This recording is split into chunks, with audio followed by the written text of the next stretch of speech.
আল্লাহর কাছে যদি আমরা তওবা করতে পারি রে, তাহলেই হতে পারবো সফল। আমি আজকে সিদ্ধান্ত নিয়েছি কয়েকটা বিষয়ের উপর আলোচনা করব বন্ধু। ওই এতক্ষণ যে কথাগুলো বলেছে এগুলো হচ্ছে আজকের আলোচনার জন্য প্রাসঙ্গিক, আপনাদেরকে অ্যাক্টিভ করার জন্য, এক্সপেরিয়েন্স ম্যান হিসেবে প্রিপেয়ার করার জন্য। বন্ধু বুঝে নিতে হবে রে, মরণ এমন একটা যন্ত্রণার জিনিস, কবর এমন একটা যন্ত্রণার জিনিস, ওপারের প্রথম স্টেপ এত বড় যন্ত্রণার জিনিস রে। ইসলামের চতুর্থ কৈফিয়ত করে বা হযরত ওসমান জিন নূরাইন রাদিয়াল্লাহু তাআলা আনহু যখন কোন কবর দেখতো, কবর দেখলে বন্ধু ওনার চক্ষু যেন দুইটা বন্ধু ঝর্ণা হয়ে যেত রে, এত বিরামহীন ভাবে চোখের পানি পড়তে থাকতো। ওগো আপনি কেন কাঁদেন? কাঁদেন গো, আমার কাঁদার কারণ হলো এই যে কবর, এটা হলো পরকালীন জীবনের প্রথম স্টেপ, প্রথম ধাপ। এই প্রথম ধাপ যে অতিক্রম করতে পারবে রে, তাহলে তার জন্য বাকি সবগুলো ইজি হয়ে যাবে। এই জন্য কবর দেখলে আমি কাঁদি। আবার এই কবরের মধ্যে যদি কেউ অ্যারেস্ট হয়ে যায় রে, তাহলে আর কোনো উপায় থাকবে না। ওই যে বলেছি বন্ধু, সেনাবাহিনীর হাতে অ্যারেস্ট হয়ে যেতে হবে। ওই সেনাবাহিনীর হাতে এত বড় বড় হাতুড়ি থাকবে না।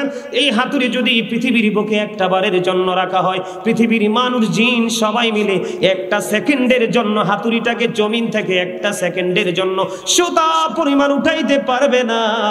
ওই হাতুড়ির আঘাত ওই পাপীদের উপর কন্টিনিউ বরাদ্দ হয়ে যাবে। জোরে জোরে বলেন না নাউজুবিল্লাহ। আপনারা এখনো কথা বলেন, আমার বুঝি আসে না কেমন করে কথা আছে, কতটুকু বিবেকহীন, কতটুকু সেন্সলেস হলে এখনো কথা বলা যায়।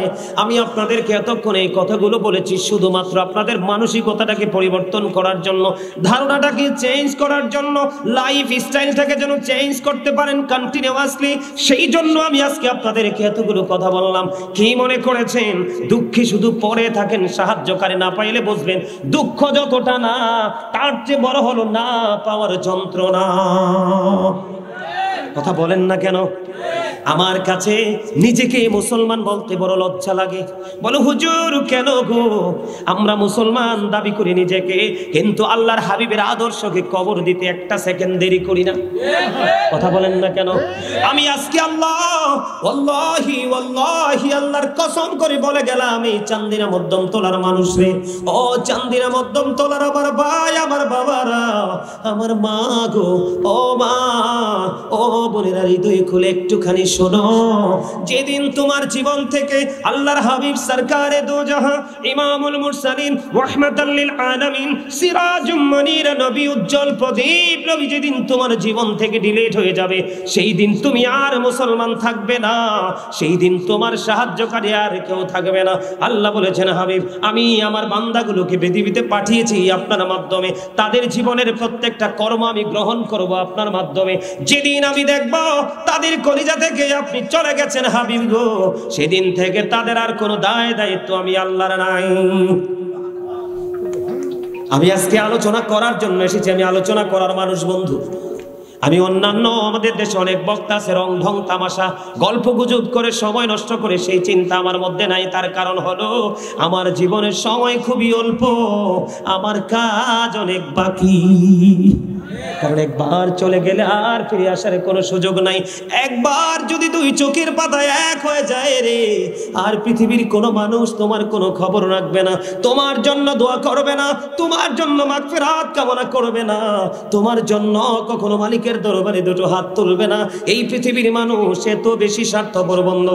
এই জন্য আমি প্রায় সময় বলি, পদ্মা মেঘনা যমুনার তীরে কত ঢেউ চলে যায়, আসে না তো ফিরে। বলেন পদ্মা মেঘনা যমুনার তীরে কত ঢেউ চলে যায়, আসে না তো ফিরে। আমিও চলে যাব এমনি করে, বলেন আমিও চলে যাব এমনি করে, আসবো না কভু ফিরে। বলেন পদ্মা মেঘনা যমুনার তীরে, কত ঢেউ চলে যায় আসে না তো ফিরে।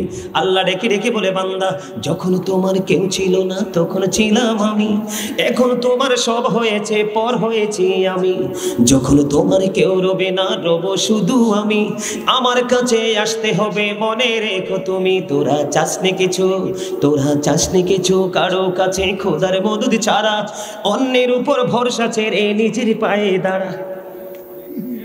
ও চান্দিনা মধ্যম তলার মানুষ, অন্যের উপর ভর করা ছেড়ে দাও, নিজের উপর নিজের পায়ে নিজে দাঁড়িয়ে ভর করে দাঁড়াতে শেখো।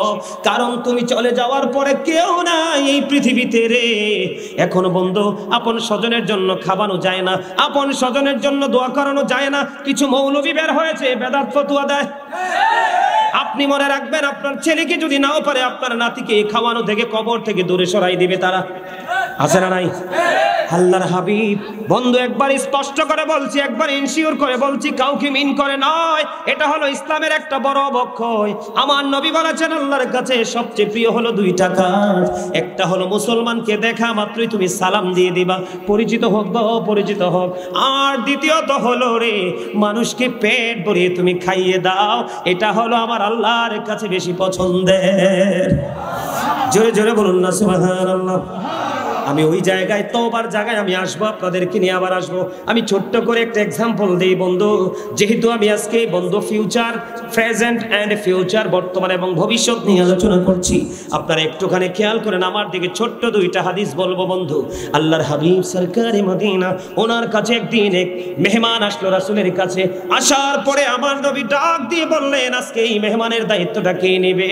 একজন আনসারী সাহাবী দাঁড়িয়ে গেলেন, ইয়া রাসূলুল্লাহ, ইয়া হাবিবাল্লাহ, নবী গো, ও প্রাণের নবী, এই মেহমানের দায়িত্বটা আমাকে দিয়ে দেন, আমি সাদরে গ্রহণ করে নিলাম। আল্লাহর হাবিব সরকারে মদিনা তিনি কি করলেন? ওই আনসারী সাহাবীকে দায়িত্বটা দিয়ে দিলেন। আনসারী সাহাবী আল্লাহর প্রিয় হাবিব, রহমতের ভান্ডার, নবী উম্মতের কান্ডার, ওই নবীজির কাছ থেকে মেহমান চেয়ে নিলেন। নেওয়ার পরে বাড়িতে চলে গেলেন, গিয়ে বললেন, বিবি, বিবি গো, আজকে বাসায় কোনো খাবার আসেনি। কয় আছে গো স্বামী, আমাদের বাচ্চাটার খাবার। কার খাবার? খেয়াল করবেন গভীর মন দিয়ে বন্ধু, আমাদের বাচ্চাটার খাবার আছে। বিবিকে বললেন ওই আনসারী সাহাবী, বিবি বাচ্চাটাকে তুমি ঘুম পাড়াই দাও, সন্ধ্যা যখন হবে প্রদীপটা নিভিয়ে দিও, প্রদীপ নিভিয়ে দিয়ে তুমি খাইয়ে ঘুম পাড়াই দিও। আমি আমার রাসূলের কাছ থেকে আজকে একজন মেহমান নিয়ে এসেছি, তাকে আপ্যায়ন আজকে আমাকে করতে হবে বন্ধু। যেমন বিবিকে অর্ডার দিলেন, বিবি তেমন ভাবে বন্ধু কাজটা করে নিলেন। কাজটা করার পরে এবার কি করলেন? কাজ যখন শেষ হলো, রাত হয়ে গেল, সকাল যখন হলো, আনসারী সাহাবী নবীজির হুজরা মোবারকের দিকে যায়। আমার নবীজি ওই সাহাবীর চেহারা দেখি শুধু মুস্কি মুস্কি হাসে। সাহাবী দেখি বললেন, ইয়া রাসূলুল্লাহ, ইয়া হাবিবাল্লাহ, নবী গো, ও প্রাণের নবী, আপনার এত সুন্দর মিষ্টি হাসির কারণ কি? এবার আমার নবীজি বললেন, সাহাবারে, তুমি গতকালকে যে আচরণ করেছো ওই মেহমানের সাথে, আমার আল্লাহ তোমার প্রতি সন্তুষ্ট হয়েছে, এই খবর আমি নবী পেয়ে গেছি, সেই জন্য তোমাকে দেখে আমি হেসে দিয়েছি। জোরে জোরে বলেন না সুবহানাল্লাহ। বন্ধুরে আমার, কেন বললাম? আপনাদের আমলটাকে যেন আপনারা টেকসই করতে পারেন, আপনাদের নেকের পাল্লা যেন আপনারা ভারী করতে পারবেন। মানুষকে খাওয়াবেন সওয়াবের কাজ, সালাম দিবেন সওয়াবের কাজ, বিপদে পড়লে কাউকে উদ্ধার করার জন্য যাবেন সওয়াবের কাজ, জানাজায় নামাজ মানুষ মারা গেলে জানাজায় যাবেন সওয়াবের কাজ, এমনি করে করে বন্ধু মানুষ অসুস্থ হলে দেখতে যাবেন, এটাও সওয়াবের কাজ। এখন একটা কাজ থেকে আমরা বেশি দূরে থাকি বন্ধুরে আমার। আপনার আমার প্রাণের নবী বলেছেন, কোন অসুস্থ মানুষ যখন একটা মানুষ দেখতে যায়, সে যতক্ষণ না পর্যন্ত তার ঘরে ফিরে না আসে ততক্ষণ যেন সে জান্নাতি ফল কুড়াইতে থাকলো। জোরে জোরে সুবহানাল্লাহ। বন্ধুরে আমার, আমি আপনাদেরকে আর একটা মজার খবর দেই। হযরতে আবু হুরায়রা রাদিয়াল্লাহু তাআলা আনহুর জীবনী থেকে। হযরতে আবু হুরায়রা রাদিয়াল্লাহু তাআলা এমন একজন রাবী ছিলেন, অনেক বেশি হাদিস রাসূল থেকে বর্ণনা করেছেন। হযরতে আবু হুরায়রা এমন অবস্থা হয়ে গেল বন্ধু, খাবার খাওয়ার মতো কিছু নেই। তিনি একদিন কি করলেন? পেটের ক্ষুধায় রাস্তায় বের হয়ে আসলেন। যখনই তিনি রাস্তায় বের হয়ে আসলেন, আপনার আবার প্রাণের নবী তার এই দৃশ্য দেখে হাসতেছেন আর আবু হুরায়রাকে ডাকছেন, আমার সঙ্গে আসো। সুবহানাল্লাহ বলেন না। আমার নবীজি বললেন আমার সঙ্গে আসো। এবার আবু হুরায়রা রাদিয়াল্লাহু তাআলা আনহু আপনার আমার প্রাণের নবীর সঙ্গে সঙ্গে হাঁটতে শুরু করলেন। হাঁটতে হাঁটতে হাঁটতে হাঁটতে হাঁটতে হাঁটতে যাওয়ার পরে নবীজি ওনার গন্তব্যে চলে গেলেন, বাড়ি পৌঁছালেন। যাওয়ার পরে বিবিকে প্রশ্ন করলেন, বিবি গো, ঘরে কোনো খাবারের কোনো কিছু আছে কিনা? ইয়া রাসূলুল্লাহ, ইয়া হাবিবাল্লাহ, ঘরে একটুখানি দুধ আছে, এক পেয়ালা দুধ হাদিয়ে এসেছে। আমার নবীজি যখন এই দুধের খবর পাইলেন, খেয়াল করবেন, আমার নবীজি যখন এই দুধের পেয়ালা পাইলেন, খবর পাইলেন, আবু হুরায়রাকে ডাক দিয়ে বললেন, রে আবু হুরায়রা, তুমি সুফাবাসীদেরকে ডেকে নিয়ে আসো। আবু হুরায়রা মনে মনে চিন্তা করে, ও নবী গো, ও প্রাণের নবী, মনে মনে চিন্তা করতেছে আর বলতেছে, ইয়া রাসূলুল্লাহ, আমার তো পেটে অনেক খিদা, আমি তোকে শেষ করতে পারবো না, আমারে তো হবে না। আপনি বলতেছেন কি করতে? সুফাবাসীদেরকে ডেকে নিয়ে আসতে। ওনার মনের চিন্তা, যা হোক নবীজি বলেছে সুফাবাসীদেরকে বন্ধু ডেকে নিয়ে আসলেন। আস্তে আস্তে আস্তে আস্তে সুফাবাসীরা আসলো, এক এক করে নবীজি দুধ খাওয়াইতে সর্বশেষে আবু হুরায়রা রাদিয়াল্লাহু তাআলা আনহুকে আপনার আমার প্রাণের নবী বললেন, রে আবু হুরায়রা, তুমি দুধ পান করো। দুধ পান করার কথা যখন বললেন, দুধ পান করার কথা বলার পরে আবার আপনার প্রাণের নবীজি এবার আবু হুরায়রাকে বললেন, খাও। তিনি খাইলেন। নবীজি বললেন, আরো খাও। তিনি খাইলেন। আরো খাও। নবীজি বললেন, আরো খাও। তিনি খাইলেন। খাইতে খাইতে খাইতে খাইতে এত বেশি বক্ষণ করেছে আর পেটের মধ্যেও জায়গা হয় না। জোরে জোরে সুবহানাল্লাহ। আমার কথা আপনারা বুঝতে পারছেন নি? কথা বলেন না কেন? তাহলে নবীজির এই হাদিস থেকে মানুষকে খাওয়ানোর শিক্ষা আছে না নাই? খাওয়ানো জায়েজ না না জায়েজ? বন্ধু, আমি আপনাকে বলি, এগুলো হচ্ছে কিয়ামতের আলামত। পৃথিবী একটা সময় সংকুচিত হয়ে যাবে, দ্বীনের শিক্ষা থেকে মানুষ দূরে যাবে, মানুষ একটা পর্যায়ে কোণঠাসা হয়ে যাবে, ইসলাম বিরোধী কর্মকাণ্ড শুরু করে দিবে, আর তখনই মানুষের উপর ঘন ঘন গজব আসতে থাকবে। এটা হলো কিয়ামতের আলামত। এই জন্য আপনি কবরে যাওয়ার আগে সচেতন হতে হবে, আমি কবরে যাওয়ার আগে সচেতন হতে হবে। যোগ্য দক্ষ আলেমদের সাথে যুক্ত থেকে আপনাকে রাস্তাঘাট চিনি চিনি আমল করতে হবে, ঠিক কিনা বলেন? আপনারা রাজি আছেননি? আরো জোরে বলেন। এর মধ্যে সবচেয়ে বড় গুরুত্বপূর্ণ কাজ হলো একটা, আল্লাহ বলেছেন তাওবাতান নাসুহা, আল্লাহ বলেছেন খালেস তওবা করো, নিষ্ঠাপূর্ণ তওবা করো। এখন আমাদের মধ্যে এত বেশি অন্যায়, এত বেশি অপরাধ, এত বেশি পাপ হচ্ছে, আমাদের তওবার দরকার আছে না নাই? আপনারা তওবা করতে রাজি আছেন না নাই? বন্ধুরে আমার, আমি আপনাদেরকে অত্যন্ত গুরুত্ব সহকারে বলবো, আল্লাহর হাবিব কোন হাদিসে এসেছে দৈনিক 70 বার, আবার কোন হাদিসে এসেছে দৈনিক 100 বার আল্লাহর হাবিব তওবা করে আমাদেরকে তওবার ট্রেনিং দিয়েছেন, আমাদের ক্ষমার জন্য ব্যবস্থা করেছেন। আর আপনি আমি দৈনিক 7 বার করিনি তওবা। কথা কয় না? কথা বলেন। উপরে এসে বসে এও অপারেটর কই?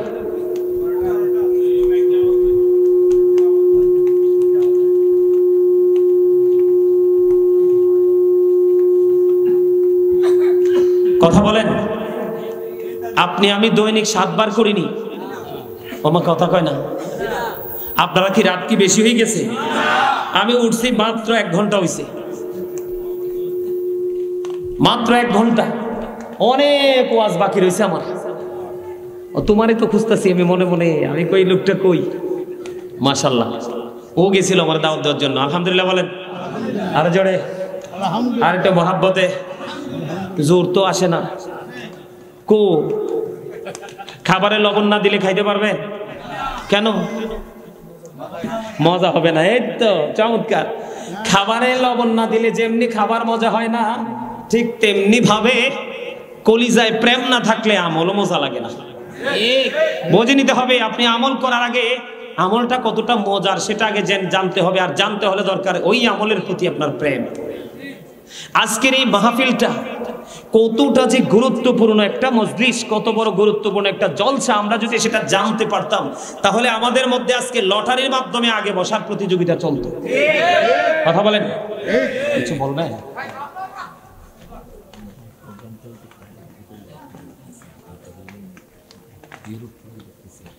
এইখান এই যে লাইভটা চলতেছে না, এইটা থেকে অসংখ্য ইউরোপিয়ান আছে।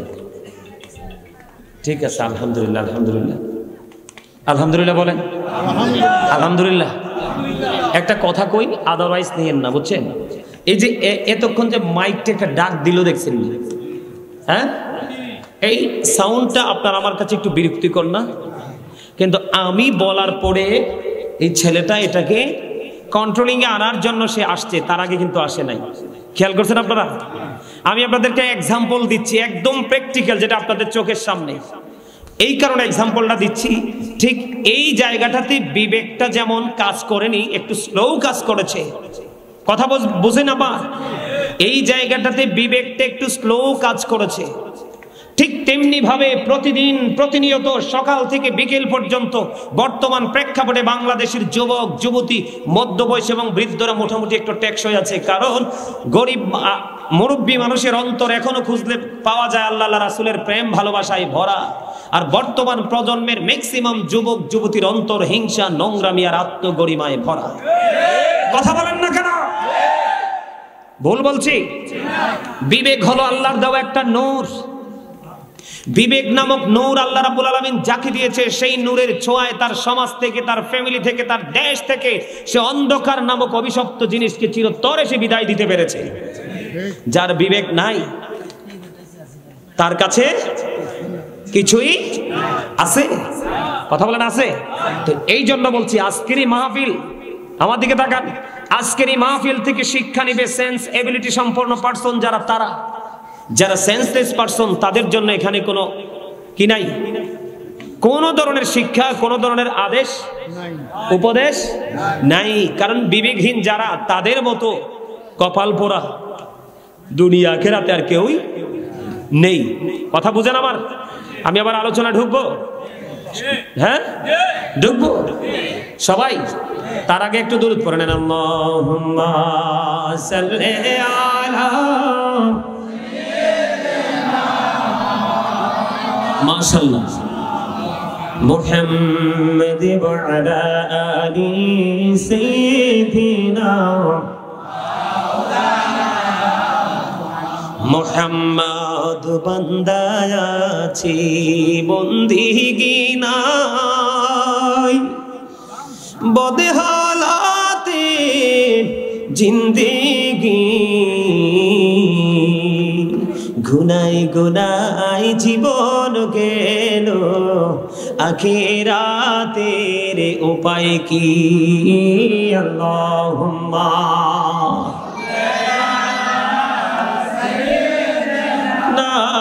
মাওলানা মুহাম্মদ ওয়া আলা আলি সাইয়্যিদিনা মাওলানা মুহাম্মদ। কাফনের কাপড় পরতে হবে, পরনের কাপড় থাকবে না।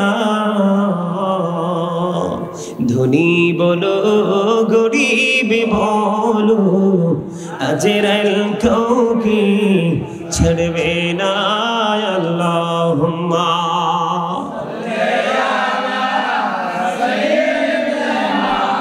মাওলানা মুহাম্মদ ওয়া আলা আলি সাইয়্যিদিনা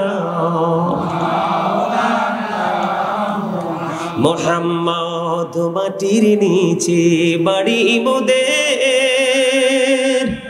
ওই মাটির নিচে মোদের ঘর।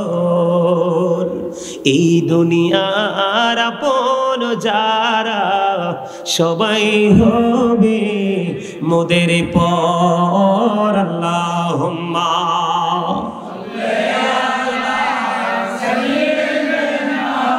মাওলানা মুহাম্মদ ওয়া আলা আলি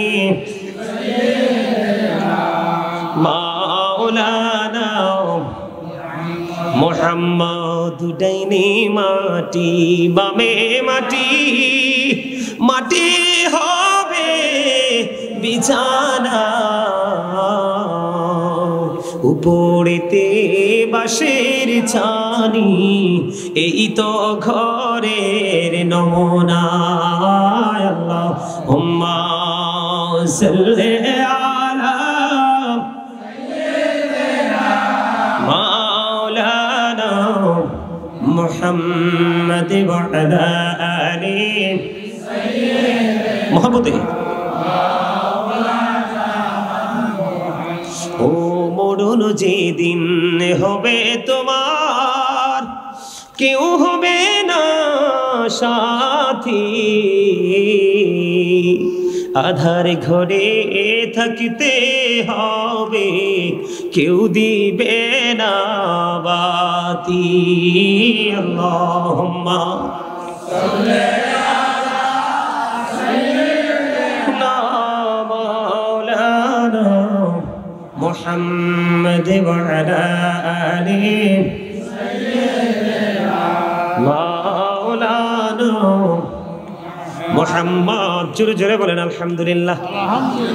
আমি দরুদ পড়েছি, এত সুন্দর করে দরুদ পড়ার পরে আপনারা অনেকেরই দেখি জবানটা বন্ধ। হায় রে আফসোস, হায় রে কপাল পোড়া মানুষ, কত কঠিন হয়েছে তোমরা, কত পাথর হয়েছে তোমাদের হৃদয়।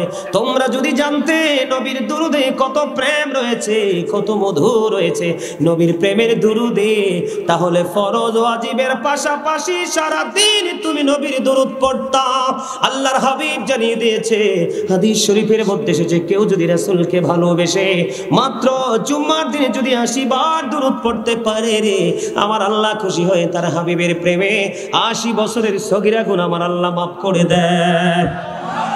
বন্ধু শুধু এখানে একান্ত নয় রে, আপনার আমার প্রাণে নবী আরো বড় মজার খবর দিয়েছে। হাদিসের রাবী হলেন হযরত আনাস রাদিয়াল্লাহু তাআলা আনহু। হাদিসের গ্রন্থের নাম হলো বন্ধু দাইলামি শরীফ। দাইলামি শরীফের মধ্যে এসেছে, আপনার আমার প্রাণে নবী তিনি জানিয়ে দিয়েছেন, পৃথিবীর আমার উম্মত কেউ যদি প্রাণের নবীকে ভালোবাসিয়া প্রতিদিন যদি মাত্র 1000 বার যদি কেউ দুরূদ পড়তে পারে রে, হোক যুবতী বা হোক যুবক, হোক বৃদ্ধ বা বৃদ্ধা, যেই কন্ডিশনের মানুষই হও না কেন, কেউ যদি নবীকে মহব্বত করে প্রতিদিন 1000 বার দুরূদ পড়তে পারো গো, নবীজি বলেছে জান্নাত না দেখা পর্যন্ত তার মরণ হবে না। আমার নবী আরো বলেছে, পৃথিবীর বুকে যে যত বেশি আমি নবীকে ভালোবেসে দরুদ পড়বে রে, তত বেশি হাসরের দিন সে তত বেশি আমার কাছে থাকবে।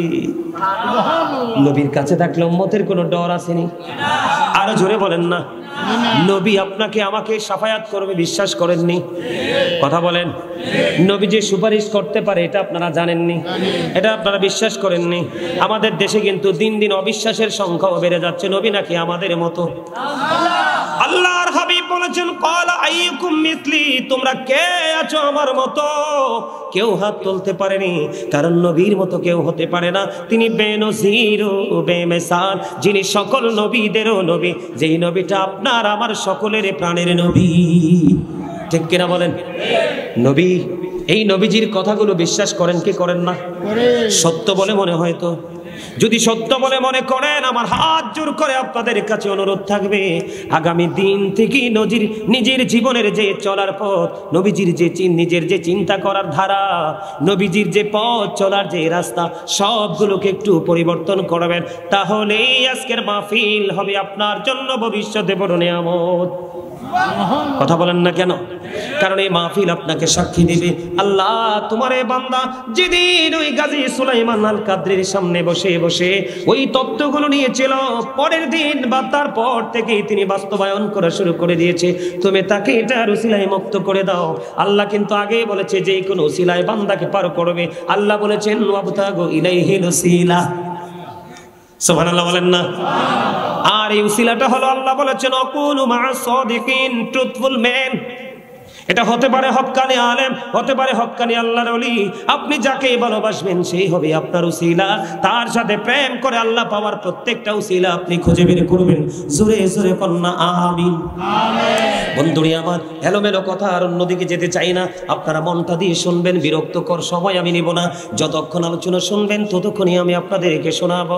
আল্লাহ রাব্বুল আলামিন বলেছেন তোমরা তওবা করো, করলেই তোমরা সফল হয়ে যাবে। আল্লাহ বলেছেন তাওবাতান নাসুহা, তোমরা খালেস নিয়তে নিষ্ঠাপূর্ণভাবে তওবা করো, এই তওবা তোমাদেরকে বড় নেয়ামতের দিকে নিয়ে যাবে বন্ধু, এতটাই নেয়ামতের দিকে নিয়ে যাবে। আমি আজকে আপনাদেরকে বলি আল্লাহি ওয়াল্লাহি ওয়াল্লাহি, আল্লাহর কসম করে বলছি, আজকের জান্নাতের বাগানকে সাক্ষী করে হাদিস শরীফটা আমি বন্ধু একাধিকবার আজকেও দেখে এসেছি বন্ধু, মাগরিবের পরে দেখেছি।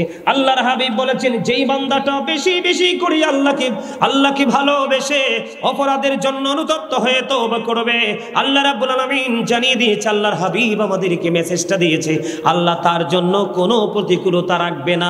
যত ধরনের ক্রাইসিস মুভমেন্ট আছে সব কিছু থেকে আল্লাহ তাকে বের করে দিয়ে দিবে। আল্লাহ বলেছেন, পৃথিবীর মানুষ যেটার জন্য বেশি পাগল, অর্থ। আপনারা যে আমার সামনে আসেন ঠিক বলে একটু জানাই দেন, এখানে লাইভে অনেক মানুষ, ইউরোপ থেকে মানুষ দেখতেছে, আসেননি আপনারা? জোরে বলেন ঠিক যে, আরো জোরে বলেন। বন্ধুরে আমার আলোচনার গভীরের দিকে আমি ঢুকতে যাই, আপনারা যদি বিরক্ত না হন আমি ঢুকবো, আরো আমার সাথে থাকবেন সবাই। আলহামদুলিল্লাহ বলেন। আমি যতক্ষণ ক্ষমা চাইতে থাকবো আমার আল্লাহ ততক্ষণ পর্যন্ত বন্ধু ক্ষমা করতে থাকবে। সবচেয়ে বড় মজার বিষয় ভাই, আমার বাবা চাইলেও আমি আগামী কালকে আসতে পারবো না, এই সময়টা আমার জন্য অত্যন্ত গুরুত্বপূর্ণ। মনটা দিয়ে শোনেন, আল্লাহ রাব্বুল আলামিন বলেছেন আল্লাহ ক্ষমা করে দেয়।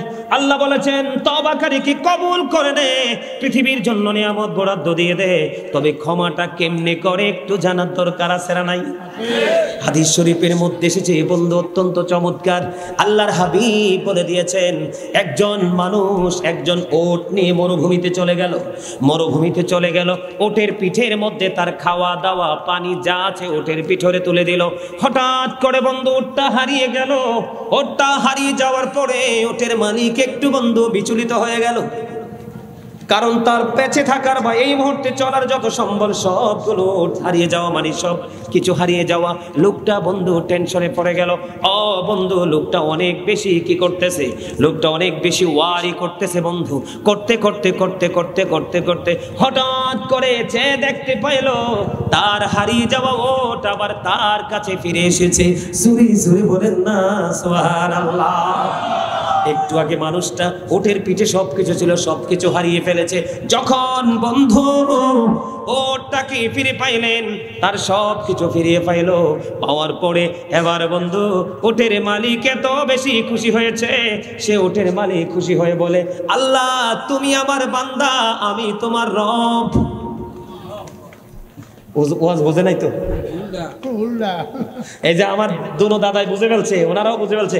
আপনারা বুঝতে পারছেন নি দোয়া কি রাইট হয়েছে না রং হয়েছে? কেন হয়েছে জানেননি? এই thank you very much, actually it right answer.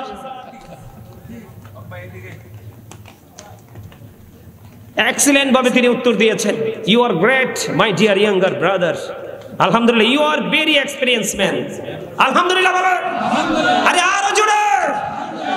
এইটাই হলো বিবেক, তাৎক্ষণিকভাবে কাজ করেছে, ক্যাচ করতে পেরেছে তিনি।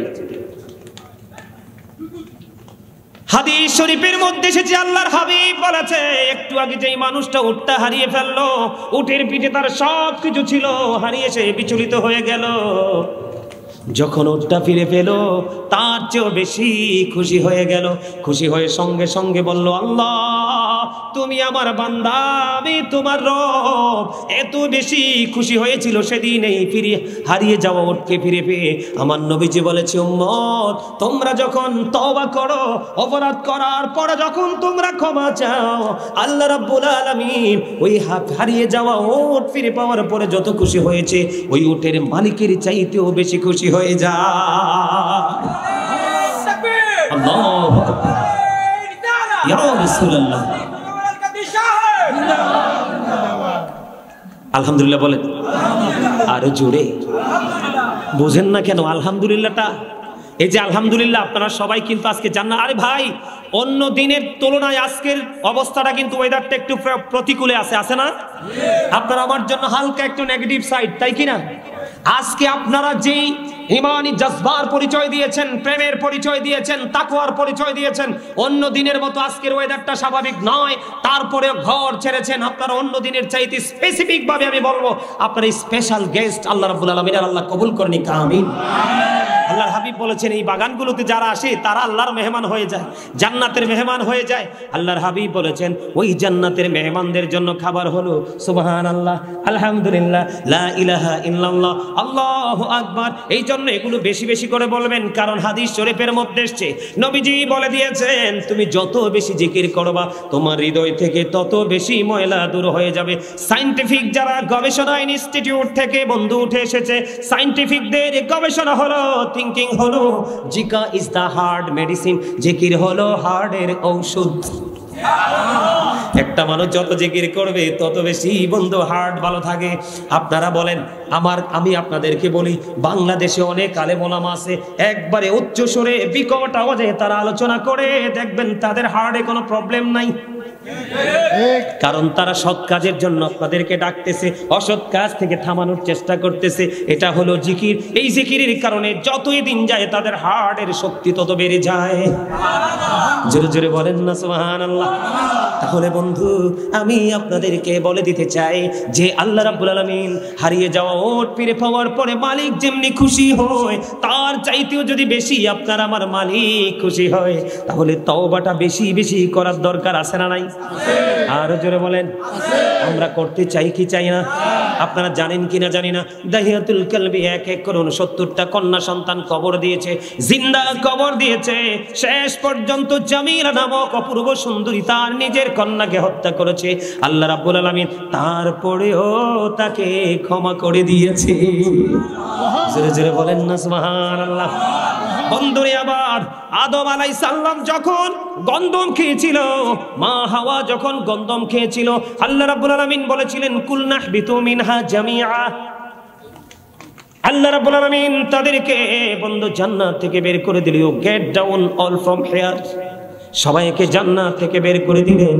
বন্ধুরি আমার মজার খবর, মজার খবর, যদিও জান্নাত থেকে বের করে দিয়েছে, উনি তওবা করার পরে আমার আল্লাহ বুদ্ধি শিখাই দিলেন, আদম রে আমার কাছে ক্ষমা চাও, তওবা করো।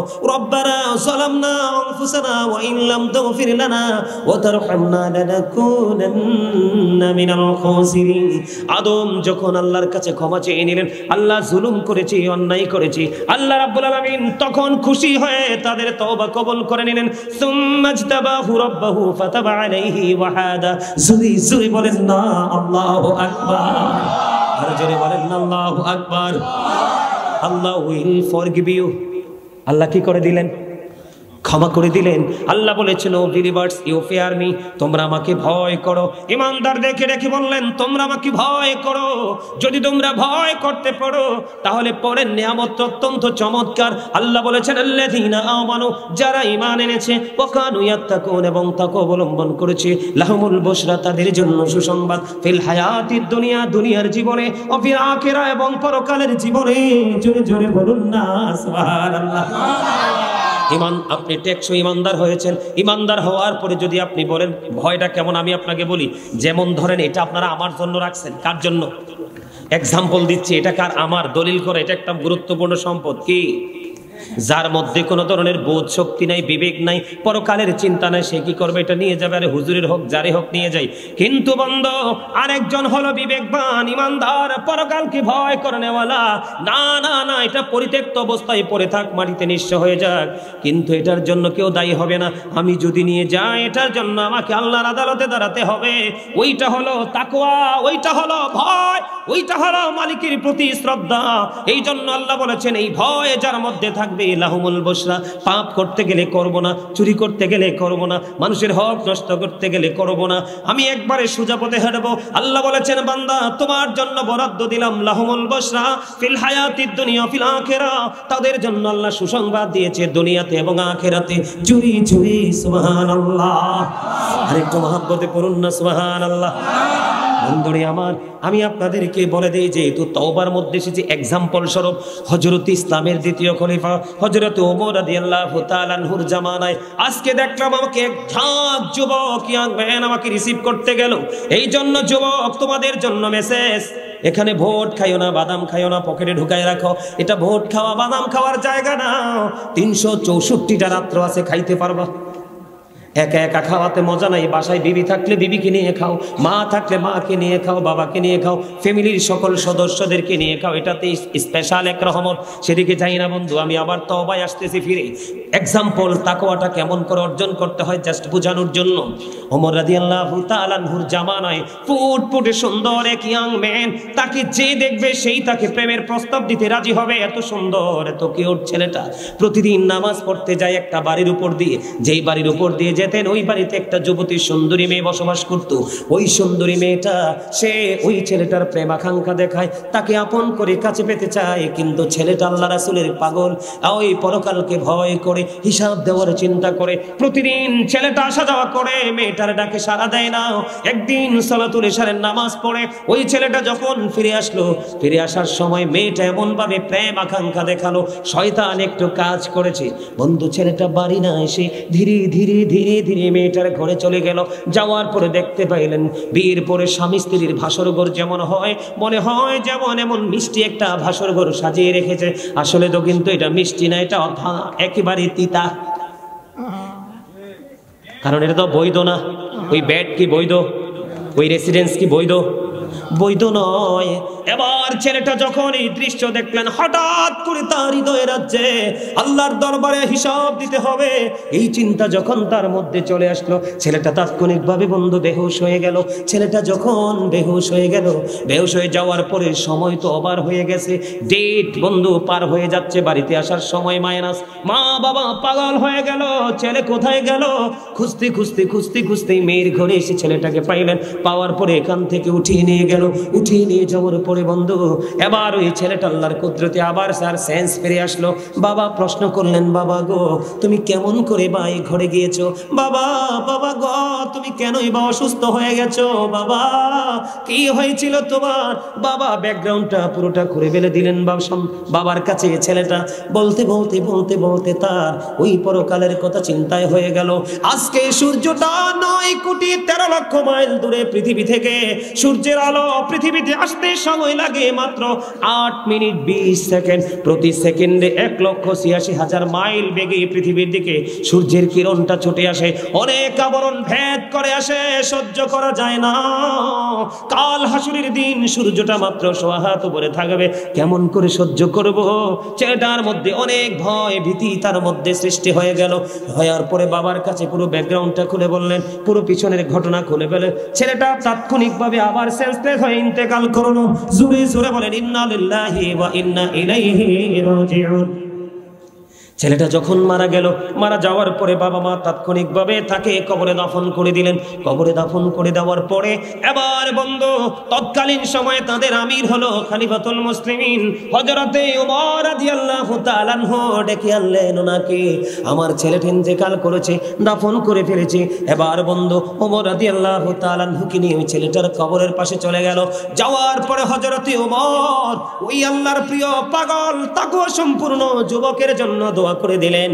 আর বলতে লাগলেন, যারা অন্যায় করতে গিয়ে, ভয় করতে গিয়ে, যারা আল্লাহ রাব্বুল আলামিনের কথা মনে হয়ে যায়, ফিউচারের কথা মনে করে, আল্লাহর দরবারে হিসাব দিতে হবে মনে করে, এইটা মনে করে যেই বান্দা অন্যায় একবারে সংস্পর্শ জায়গা থেকে যে ফিরে আসে রে, আল্লাহ রাব্বুল আলামিন তার জন্য 2টা জান্নাতের সুখ বরাদ্দ করে দেয়। বন্ধু ওই যুবকের কবর থেকে তাৎক্ষণিকভাবে আওয়াজ আসতে শুরু করলো, ও খলিফাতুল মুসলিমিন, আপনি যে যাহা বলেছেন সবগুলোই সত্য।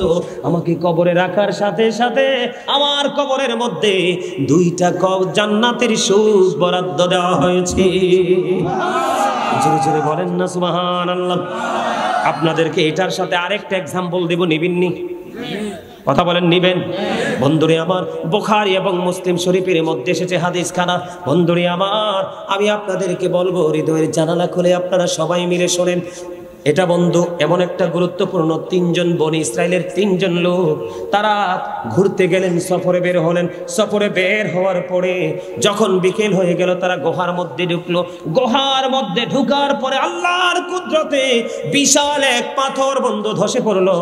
ধসে পড়ার পরে আমার দিকে তাকান, যেমন ধরেন আমরা এদিকে তাকান, এই দরজাটা দিয়ে আমরা প্রবেশ করেছি, সহজে বুঝাই। আমরা তিনজন লোক, আমরা দাদা নাতি, ঠিক আছে না, রাগ হইেন না, আমরা তিনজন, ঠিক আছে দাদা, আমরা তিনজনে ঢুকলাম। এইটা হলো দরজা। এই দরজাটা দিয়ে ঢোকার সাথে সাথে উপর থেকে একটা পাথর এত বড় দরজাটা বরাবর নেমে গেল। ও বন্ধু, হাদিস শরীফের মধ্যে এসেছে পৃথিবীর কারো কোনো শক্তি নেই, পৃথিবীর কারো কোনো ক্ষমতা নাই এই পাথরটাকে সরাইবার। কয়জন লোক? তিনজনের মধ্যে দুইজনেরটা আমি বলবো না, হাদিসটা অনেক লম্বা। থার্ড বন্ধু, দ্বিতীয় যেই ব্যক্তিটা, পরেরটাও বলবো না, আগেরটাও বলবো না, দ্বিতীয় নাম্বারে যেই ব্যক্তিটা, ওই ব্যক্তিটা তারা তিনজন মিলে আল্লাহর দরবারে কি করলেন? তারা তিনজনে পরামর্শ করলেন, আমাদের জীবনে অনেক নেক আমল করেছি, আমাদের জীবনে অনেক ভালো কর্ম করেছি, আজকের এই বিপদ থেকে কে উদ্ধার করতে পারে রে? পৃথিবীর কেউ তো জানে না আমরা তিনজন মানুষ এই গুহার মধ্যে বিকট বিপদে পড়ে আছি। আমরা তিনজনে আমাদের জীবনের যে স্পেশাল এবং স্পেসিফিক যে গোলামি কিছু ছিল, এইগুলো দিয়ে আজকে আল্লাহর কাছে উসিলা হিসাবে দরখাস্ত চাইবো। মালিক চাইলে আমাদেরকে মুক্ত করে দিতে পারে। এর মধ্যে বন্ধু, দ্বিতীয় যে ব্যক্তিটা, তার কর্মটা আমি তাকওয়া বুঝাচ্ছি, আপনারা বুঝেননি আমার কথা, মানে তাকওয়াটা কি বন্ধুরে আমার। দ্বিতীয় যেই ব্যক্তিটা, তার একটা চাচাতো বোন ছিল, বুখারী শরীফের হাদিস। সেই চাচাতো বোনটাকে খুব ভালোবাসতো, হাজার চেষ্টা করেছে বোনটাকে কাছে পাওয়ার জন্য। বুঝিনে তো, যুবক যুবতী একত্রিত হলে ফিজিক্যাল মেলামেশাটা তাদের মধ্যে একটা বড় বিষয়। এখন এই যুবকটা বারবার তাকে বন্ধু বাহানা দেয়, তাকে কাছে পেতে চায়, কিন্তু কোনোভাবে মেয়েটা রাজি হয় না, এবং রাজি হলেও সেই পরিবেশ হয় না। একটা সময় হাদিস শরীফের মধ্যে এসেছে, তৎকালীন সময়ে বন্ধু দুর্ভিক্ষ শুরু হয়েছিল। এই দুর্ভিক্ষের সুযোগ পেয়ে ওই যে দুই নাম্বার লোক, তিনজনের মধ্যে তার চাচাতো বোনকে 200 দিরহাম দিয়েছিলেন। 200 দিরহাম দিয়ে বিনিময়ে তাকে কাছে পেতে চেয়েছিলেন। বন্ধু, যখন এই 200 দিরহাম এটা পাইল, পাওয়ার পরে ওই দুই নাম্বার ব্যক্তিটা মেয়েটার এত কাছাকাছি চলে গেল। ও বন্ধু, ছেলেটা যখন মেয়েটার একেবারেই কাছাকাছি চলে গেল, যাওয়ার পরে মেয়েটা একটা ডাক দিয়ে বলল, তুমি আমাকে টাচ করো না, তুমি আমাকে স্পর্শ করো না। কেন কেন তোমাকে আমি তোমাকে কেন স্পর্শ করব না? কই কেন করবা না? তুমি কি বোঝো না? তুমি এই জন্য আমাকে টাচ করবা না, আমার কিন্তু বিয়ে হবে, আমার কিন্তু আল্লাহ রাব্বুল আলামিন আমার জন্য আমার প্রিয় একজন স্বামী বরাদ্দ করে রেখেছে। আমার যৌবন, আমার ইজ্জত, আমার সব কিছু আমার স্বামীর জন্য আমার মজুদ রাখতে হবে, তুমি আমার ইজ্জত হরণ করে নিও না। এই কথাটা বলতে দেরি বন্ধু, কতটা আল্লাহ প্রেমিক, কতটা আল্লাহওয়ালা যুবক সঙ্গে সঙ্গে সে মেয়েটাকে ছেড়ে দূরে চলে আসলো, মেয়েটাকে আর টাচ করলো না। এবং হাদিস শরীফের মধ্যে এসেছে 200 দিরহাম দিয়েছিলেন, এই 200 দিরহামের ঋণ পর্যন্ত সে মাফ করে দিয়েছে, দাবি ছেড়ে দিয়েছে। ওই ছেলেটা আজকে কেউ জানে না পৃথিবীর ওই পাথরের বিপদের মধ্যে পড়ে আছে। আল্লাহ রাব্বুল আলামিনকে দরখাস্ত করে দিলেন, মালিক ওই দিন আমি চাইলে মেয়েটার ইজ্জত লুটে নিতে পারতাম, আমি একমাত্র তোমাকে ভয় করে, তোমাকে ভালোবেসে তোমার দরজায় আমাকে হিসাব দিতে হবে, এই চিন্তা করে আমি ওই মেয়েটাকে টাচ করিনি। তোমাকে পাওয়ার আশায় আমি ওই দিন ধরে চলে এসেছিলাম। ওই দিনের আমলটা যদি তুমি কবুল করে থাকো দয়াল, দয়াল রে, তুমি আজকে আমাকে পাথরের বিপদ থেকে উদ্ধার করো। বন্ধু, যখন এই ছেলেটা দোয়া যখন শেষ করে ফেললো, চাইয়া দেখে পাথরটা দরজা থেকে সরে গেছে। জোরে জোরে বলেন না সুবহানাল্লাহ। এটার নাম হলো তাকওয়া। এই তাকওয়া এবং এইভাবে আপনি আমার জীবনে যত অন্যায় করেছি আল্লাহর কাছে ক্ষমা চাইবো।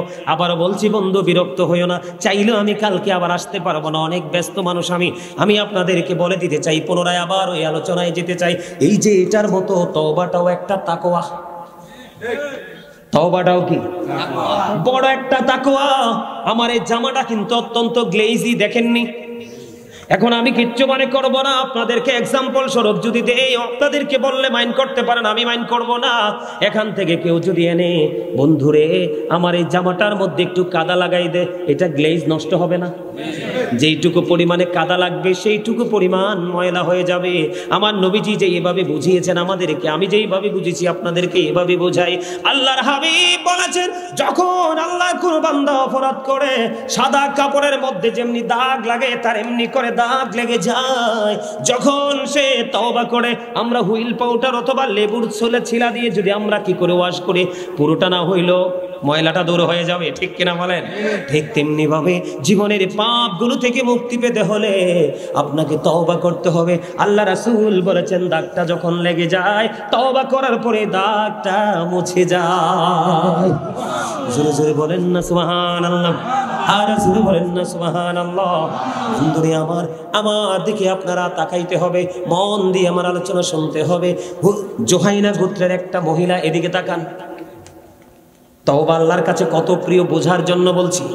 জোহাইনা গোত্রের এক মহিলা, তার মধ্যে কত তাকওয়া দেখেন। তার ব্যভিচারের মাধ্যমে সে সন্তান ধারণ করে ফেললো। নাউজুবিল্লাহ বলেন, আরো জোরে নাউজুবিল্লাহ। ব্যভিচারের মাধ্যমে সন্তান ধারণ করে ফেললো। সন্তান ধারণ করার পরে আপনার আমার প্রাণের নবীর কাছে চলে গেল।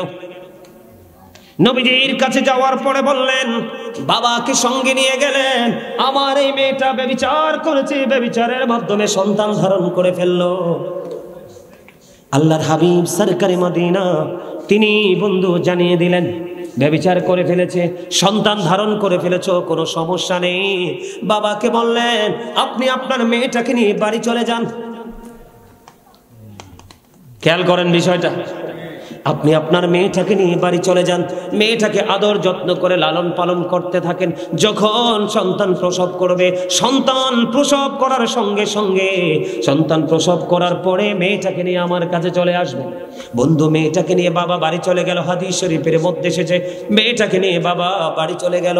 বাড়ি যাওয়ার পরে বন্ধু আদর যত্ন করে মেয়েটাকে লালন পালন করতে করতে করতে করতে এমন একটা সময় আসলো, মেয়েটা সন্তান প্রসব করলো। সন্তান প্রসব করার পরে এবার আল্লাহর হাবিবের কাছে নিয়ে আসলেন। আল্লাহর হাবিবের কাছে মেয়েটাকে নিয়ে যাওয়ার পরে আমার রাসূল বললেন, তোমরা ওইদিকে গর্ত খনন করো। গর্ত খনন করা হলো। গর্ত খনন করার পরে মেয়েটাকে বন্ধু মাজা পর্যন্ত গর্তের মধ্যে গ্রথিতকরণ করা হলো। করার পরে বললেন, তাকে পাথর মারতে থাকো। তাকে রোজম পাথর মারতে শুরু করলেন। পাথর মারতে মারতে মারতে মারতে মারতে মারতে মহিলাটা ইন্তেকাল করলো। ইন্তেকাল করলো। মেয়েটা পাপ করে ফেলেছে ঠিকই, কিন্তু সে তো অমুসলিম না, কি সে কিন্তু মুসলমান। আমি বলি আপনাদেরকে, যখন মানুষ চোর যখন চুরি করে তখন তার ঈমান চলে যায়। ঈমান থাকা অবস্থায় চুরি করতে পারে। যখন কোন নারী পুরুষ জিনায় লিপ্ত হয়, ব্যভিচারে লিপ্ত হয়, একটা পুরুষ আর একটা পুরুষের সাথে বলাৎকারে লিপ্ত হয়, তখন মনে রাখবেন তার মধ্যে ঈমান থাকে না। ঈমান চলে যাওয়ার পরে অপরাধগুলো করে, যখন ঈমান চলে আসে তখন সে এটা বুঝতে পারে যে কত বড় অন্যায় করেছে বন্ধু। এবার কি করলো, তাৎক্ষণিকভাবে যারা আছেন চিন্তা করলো, এই মেয়েটাকে পাথর নিক্ষেপ করে তাকে মারা হলো, এই মেয়েটার জানাজাটা কে পড়াবে? এটা আপনার আমার মনে আসে কিনা প্রশ্নটা? নবীজির ওয়ার্ডারে পাথর মারা হলো, গ্রথিতকরণ করা হলো, পৃথিবী থেকে বিদায় হয়ে গেল, কিন্তু এই মেয়েটার জন্য জানাজাটা কে পড়াবে? চিন্তা চিন্তা চিন্তা। ও বন্ধু, এমন করতে করতে করতে করতে তার জানাজার জন্য শেষ পর্যন্ত আমার নবীজি তার জানাজার জন্য দাঁড়িয়ে গেল। আরো জোরে জোরে বলেন না সুবহানাল্লাহ। আমার নবীজি দাঁড়িয়ে গেল। সকলে আশ্চর্য হয়ে গেল, আশ্চর্য ধরনের ব্যাপার, এটা কেমন করে সম্ভব? ও বন্ধু, কেউ নবীজিকে প্রশ্ন করার কোনো সাহস পায় না।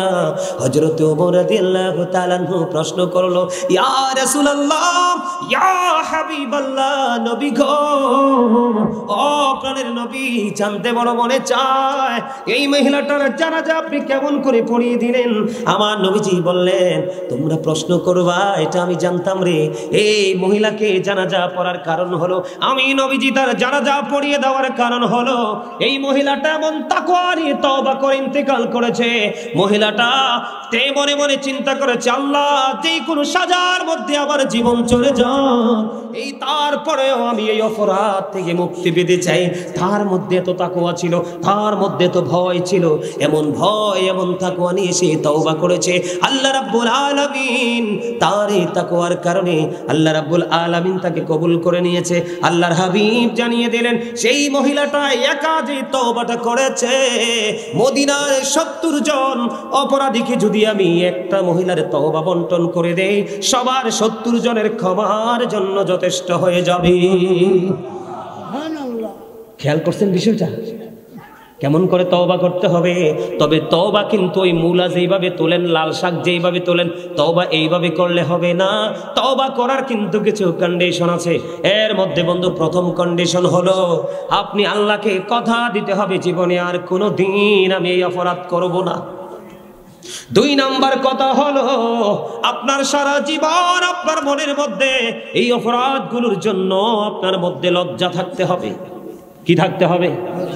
আপনার মধ্যে একটা অনুশোচনা থাকতে হবে, আপনার মধ্যে একটা তাকওয়া থাকতে হবে। এদিকে দেখেন, আল্লাহর হক দুনিয়াতে অনেক আমরা নষ্ট করেছি, সম্ভব হলে এগুলো আদায় করতে হবে। বান্দার হক যদি খেয়ে থাকেন বন্ধু, বান্দার হক রিটার্ন করে এগুলো আবার ফেরত দিতে হবে। সবচেয়ে বড় ক্রিটিক্যাল ভেরি হার্ড ইস্যু সেটা হলো বন্ধু, তুমি তো চিকন ছিলা, গত 15 দিন বা 1 মাস বা 2 মাস আগে তুমি চিকন ছিলা, স্লিম ছিলা, এখন তুমি হেলদি হয়ে গেছো। আছে না নাই? আছে না নাই? তোমার স্লিম থাকার পিছনে কারণটা কি? তখন তুমি হালাল খেয়েছো। এখন তুমি হেলদি হওয়ার কারণ কি? এখন তুমি হারামের সাথে যুক্ত হয়ে গেছো। আল্লাহর হাবিব জানিয়ে দিয়েছে, তোমার জীবনে হারাম খাবার থেকে শরীরের মধ্যে যে গোশত ঢুকাইছো, অপরাধের খাবার থেকে শরীরের মধ্যে যে গোশত ঢুকাইছো, এগুলাকে আবার তাকওয়া দিয়ে খসাইতে আগের জায়গায় নেমে আসতে হবে। কারণ হারাম শরীর কখনোই জান্নাতে যাবে না। এটার জন্য বাঁচতে হলে আল্লাহ বলেছেন, ইন্নাল্লাহা ইউহিব্বুত তাওয়াবিন ওয়া ইউহিব্বুল মুতাহহিরিন। আল্লাহ রাব্বুল আলামিন তওবাকারী এবং পবিত্র যারা থাকে এই 2টা দলকে বেশি বেশি ভালোবাসে। কারণ আপনি পবিত্র হবেন তখনই যখন তওবা করতে পারবেন। কি করতে পারবেন? কি করতে পারবেন? তওবা করলে মানুষ কি হয়ে যায়? এটার প্রমাণ হাদিসটা মনে আসেনি? মাত্র মাছির পাতার সমপরিমাণ একটা ফোঁটা চোখের পানি। আল্লাহ কথা দিয়েছে, শয়তান তোমাকে তোমার পাওয়ার দিয়ে দিলাম, আর আমার প্রতিশ্রুতিও তুমি জেনে রাখো, আমার বান্দা যেই পর্যন্ত তওবা করবে আমি এই পর্যন্ত ক্ষমা করতেই থাকব। সকল ব্যথার বোঝা বইতে পারি, সবুজালা যাতনা সইতে পারি, বিপদ আপদ এলে খোদাকে ডাকে, তার দয়া করুণায় ভরসা রাখে, হারায় না হুঁশ সেই তো মানুষ, সেই তো মানুষ, সেই তো মানুষ, সেই তো মানুষ। আগুনে পোড়ালে সোনা খাঁটি হয়ে যায়, সেই কথা তো সবাই জানেন। গভীর রাত্রে শেষে ভোর এসে যায়, সেই কথা তো সবাই মানেন। সমুদ্র পাড়ি দিয়ে দারচিনি বন, দেখে দেখে বড়ে শুধু নাবিকের মন। সোনালি মানুষ সেই তো মানুষ, সেই তো মানুষ।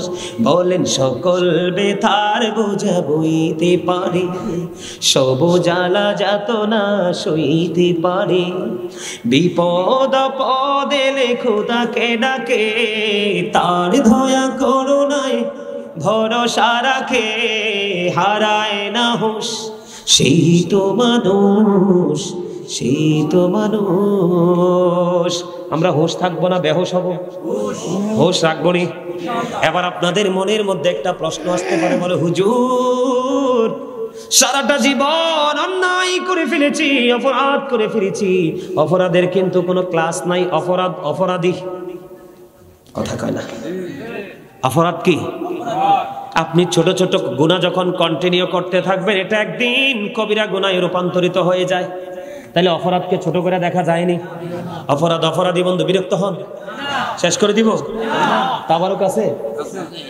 তাবারুক আছে? মাশাআল্লাহ, আলহামদুলিল্লাহ। এখন তো আমাদের দেশে অনেকে তাবারুক বিরোধীও বাড়িছে হুজুর, জানেননি এটা? কথা কয় না কেন? এখন তাবারুক খাওয়ার বিরুদ্ধেও কথা বলে, কিন্তু দিলে আবার তারাও খায়। কথা কন না কেন? খায় কি খায় না? আছে না নাই? আমি তো পুরা দেশটা সফর করলাম, পুরো বাংলাদেশটা আরো মানে 3-4 বছর আগে শেষ। দেশের বাহিরেও কয়েকটা আল্লাহ দেশ ঘুরাইছে, দেখাইছে, আরো ঘুরবো। কত কিছু যে এই বয়সে দেখছি যেটা মুসলমান হিসেবে ভাবতে লজ্জা লাগে। তবে আমি সেদিকে যাই না। আলোচনা আরেকটু করবো? সবাই রাজি? সবাই রাজি?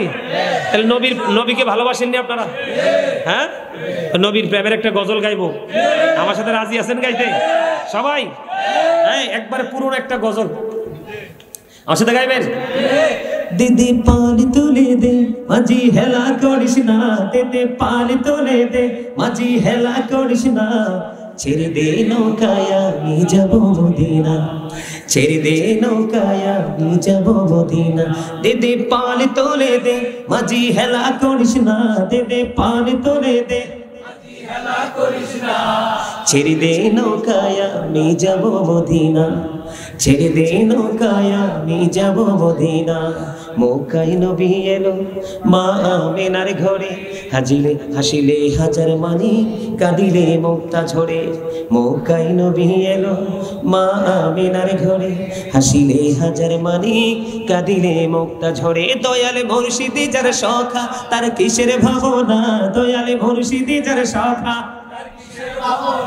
আমার হৃদয় মাঝে কাবা নয়নে মদিনা, আমার হৃদয় মাঝে কাবা নয়নে মদিনা। দিদি পাল তুলে দে মাঝি হেলা করিস না, দিদি পাল তুলে দে ছেড়ে দে নৌকায় আমি যাব মদিনা। অনুরের রোশনীতে দুনিয়া গেছে ভরে, সে নূরের বাতি জ্বলে মদিনার ঘরে ঘরে। নূরের রোশনীতে দুনিয়া গেছে ভরে, সে নূরের বাতি জ্বলে মদিনার ঘরে ঘরে। দয়ালে মুর্শিদি যার সখা, তার কিসের ভাবনা, দয়ালে মুর্শিদি যার সখা, আমার হৃদয় মাঝে কাবা নয়নে মদিনা। দিদি পাল তোলে দে মাঝি হেলা করিস না, দিদি পাল তোলে দে ছেড়ে দে নৌকায় আমি যাব মদিনা। আরে জোরে কর না মারহাবা, আরে জোরে। শুধু কি আমি কি শুধু গাজী সুলাইমান কি শুধু নবীর প্রেম গায়, নাকি সাহাবীরাও গেয়েছিলেন? হাসান ইবনে সাবিত রাদিয়াল্লাহু তাআলা আনহু মসজিদে নববীর মিম্বরে দাঁড়িয়ে দাঁড়িয়ে গেয়েছেন। সুবহানাল্লাহ। এই আমার দিকে তাকান, আমি কি বলে শুনেন। আপনারা যদি গজল পছন্দ করেন, ওয়াজের শেষে আমি গজল শোনাবো। আমি কিন্তু একজন রাইটার। আমার এই সিনা ইসলামী হামদ নাত ইসলামী সঙ্গীত মুর্শিদির অভাব নাই। আলহামদুলিল্লাহ। বৃষ্টিতে গেছে নি, আর বিশ্বাস ছিল আর মালিক এই বাগানকে নষ্ট করবে না। মালিক চাই এটা আপনি কম খান, এটা বেশি করেন, মালিক বেশি খুশি হবে। রাসূল বলেছে মুমিন খায় কম, কাফের খায় বেশি। মুমিন খায় এক পেটে, কাফের খায় 7 পেটে। এটা হাদিস শরীফ, আমার বানানো কথা না তো। মুমিন দেখবেন খাবারের জন্য পাগল থাকবে না, থাকবে এগুলোর জন্য পাগল। কি মুমিন প্রতিদিন 2 ধরনের খাবার জোগাড় করে। কয় ধরনের? একটা হলো দেহের, যেটা পৃথিবীর মাটিতে পাওয়া যায়, আর আরেকটা হলো রুহের, যেটা রুহানিয়াতের জগতে যারা আছে তাদের কাছে গেলে পাওয়া যায়। হক্কানি আলেম, হক্কানি আল্লাহর ওলিরা। সুবহানাল্লাহ। আপনি যতই আধুনিক হন, যতই কমার্শিয়াল হন, আল্লাহর হাবিব এবং ওলিদের অবদানকে কখনো ভুলে যাবেন না। আল্লাহ আপনাকে কোনোদিন ভুলবে না। ঠিক কিনা বলেন? আমার বিষয়টা কিন্তু শেষ হয় নাই, আর আমার বিষয়টা নিয়ে আরো আলোচনা করবো। হ্যাঁ, তাহলে আরেকটা গজল গাই, একটা গজল গাইয়ে।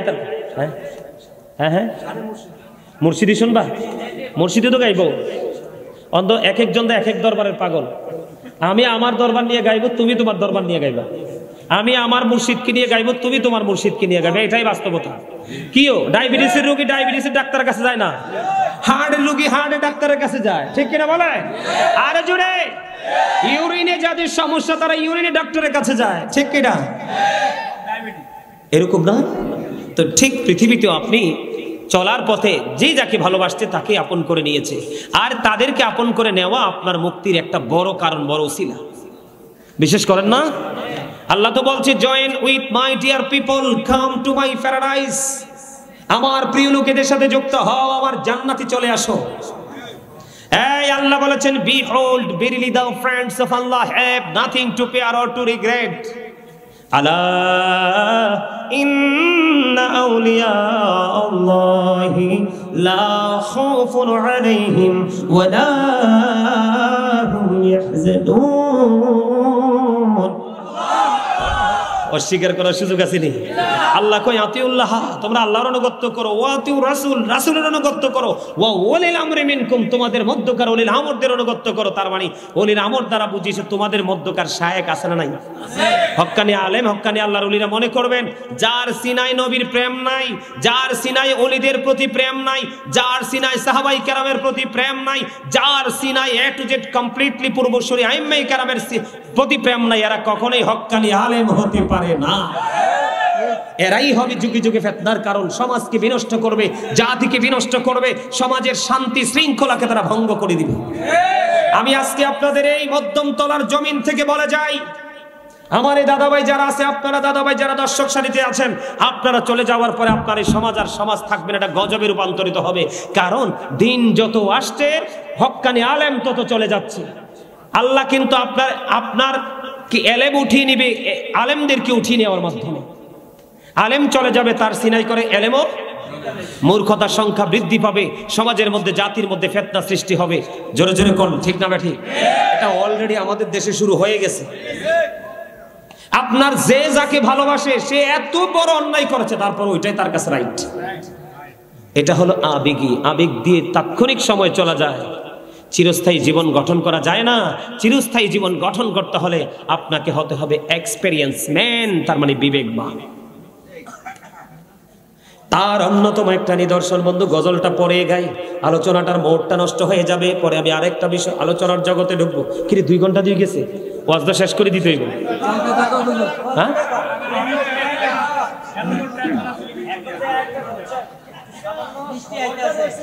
কোনটা কোনটা?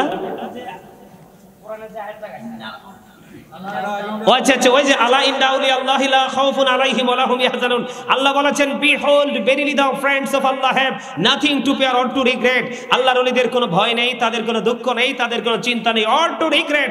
তারা পরকালেও চ্যাম্পিয়ন। আল্লাহ কয় শুধু চ্যাম্পিয়ন নয়, আল্লাহ বলেছেন সূরা বাকারাতে, আল্লাহ রাব্বুল আলামিন বলেছেন ইনদা রাব্বিহিম ইউরযাকুন। জোরে জোরে কোন আল্লাহু আকবার।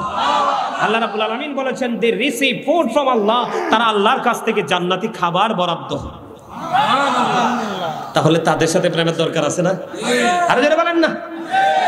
তাহলে আমার ছোট ভাইটা খুব মহব্বত করে আমার একটা মুর্শিদি শুনতে চাইছে, আমি একটু গাই, তারপর আমার আলোচনা যাব। আপনারা একটু মন দিয়ে শুনবেন, একটু খুব গভীর খেয়াল করে শুনবেন। ইসলাম কি জানতে চাইলে উত্তর হবে কি? মুসলিম নামে এই কথাটি কয়জন ভেবেছি, হায় রে কয়জন ভেবেছি। ইসলাম কি জানতে চাইলে উত্তর হবে কি? মুসলিম নামে এই কথাটি কয়জন ভেবেছি, হায় রে কয়জন ভেবেছি। আল্লাহ চান, আল্লাহর ইচ্ছা বান্দার প্রতি অর্জন করো নবীর খুশি। আল্লাহর ইচ্ছা বান্দার প্রতি অর্জন করো নবীর খুশি। নবীর প্রেমে গুনাহ মাফের খবর শুনেছি। মুসলিম নামে এই কথাটি কয়জন ভেবেছি, হ্যাঁ রে কয়জন ভেবেছি।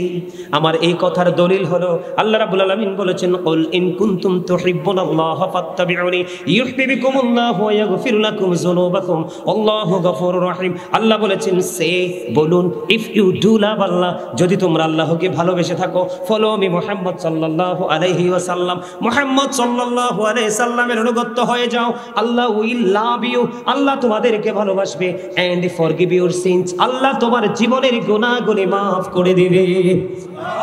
আল্লাহ গিনি দলিল, আর দলিল লাগবো নি? অবিশ্বাস যেতে করবো হেতের ঈমান থাকবো নি? আল্লাহর ইচ্ছা বান্দার প্রতি অর্জন করো নবীর খুশি। নবীর প্রেমে গুনাহ মাফের খবর শুনেছি। মুসলিম নামে কয়জন ভেবেছি, হায় রে কয়জন ভেবেছি। আল্লাহর ইচ্ছায় কাজ করো, রাসূল প্রেমিক মুর্শিদ ধরো। আল্লাহর ইচ্ছায় কাজ কর। হ্যাঁ স্যার হাসেন কিল্লাই, হ্যাঁ আরে ধন্যবাদ জানাইছে আমি, আনে তো হারেন না। আল্লাহর ইচ্ছায় কাজ করো, রাসূল প্রেমিক মুর্শিদ ধরো। দুজাহানের সুখের ভান্ডার তোমায় দিয়েছি, মুসলিম নামে এই কথাটি কয়জন ভেবেছি, হায় রে কয়জন ভেবেছি। যে তার মনটা কোথায়, ওই ওটের দিকে। কারণ ওই তৎকালীন সময়ে বন্ধু মরুচারীদের জন্য গুরুত্বপূর্ণ একটা দৌলত ছিল লাল উট। সুবহানাল্লাহ বলেন না কেন? এই জন্য আমার নবী বলেছেন, তুমি কি তোমার উটটাকে বেঁধে আসো। সুবহানাল্লাহ বলেন না? তুমি কি করো? তুমি তোমার উটটাকে বেঁধে আসো, তাহলে তোমার উটটাও ঠিক থাকবে, বয়ান শোনাও তোমার জন্য ইজি হবে। কি বুঝতে পারছেন না শিক্ষা? এই জন্য আমি আপনাদেরকে বলতে চাই, আপনাকে বাস্তবতা মানতে হবে। এই পৃথিবীর বুকে কোনো মানুষ আলেম ওলামা ছাড়া কোরআন কিতাব বুঝবে না।